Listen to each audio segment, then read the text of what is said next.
Farmers in Warwickshire say livestock theft is a growing problem in the county. This month alone there have been several incidents where sheep have been killed and then butchered in the fields. But an appeal for help on social media from one farmer led to what might well be a breakthrough in tracking down the culprits. Our rural affairs correspondent Gregory-Kumar reports.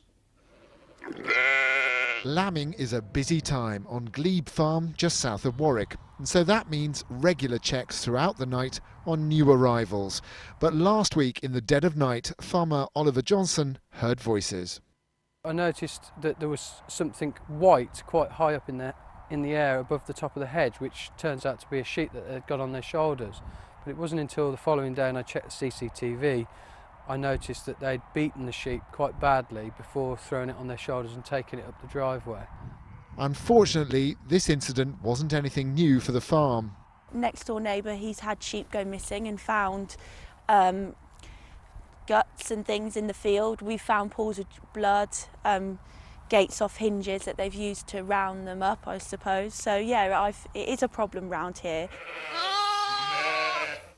The police often come out to the farm, but usually that's the end of it. But not this time.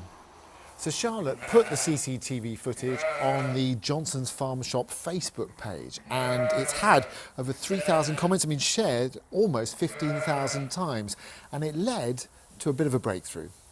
The Johnsons were contacted by somebody who saw their post on Facebook and who helped them track down the remains of the butchered sheep to a bin in Coventry.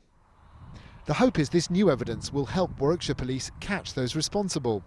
They need to be stopped because we can't, we're a small farm. It's hard enough to make a living out of farming, and them stealing our animals, it's upsetting. They're our animals and we don't want them treated like that.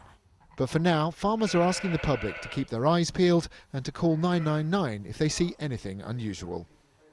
And David's in Warwickshire for us this evening. Sounds as though this is a big problem, David.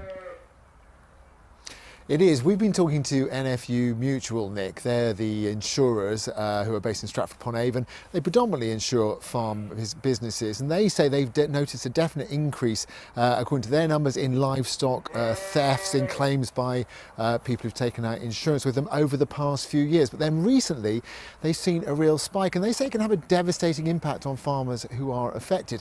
Just to explain why, recently, not far from here on a farm near Rugby, 19 ewes were taken. What actually happened is they were killed in the field, they were then butchered, but they just lambed, they just had lambs, and those lambs were with them. Well, without their mothers, unfortunately, when the farmer did find out what had happened, the lambs themselves, many of them didn't make it through the night. Well, realistically then, David, what can farmers do to protect themselves from rustlers? Well, the advice to the police is to improve security, so improve gates or put in more CCTV. You can even get tracking systems for sheep, believe it or not. On this farm, though, they did actually manage to retrieve those remains of that animal that was taken from here. Today, while we've been filming, the police turned up to actually take those remains away for further forensic analysis. And the hope is that'll be the breakthrough to provide the link to the people that performed the crime on this farm. David, thank you.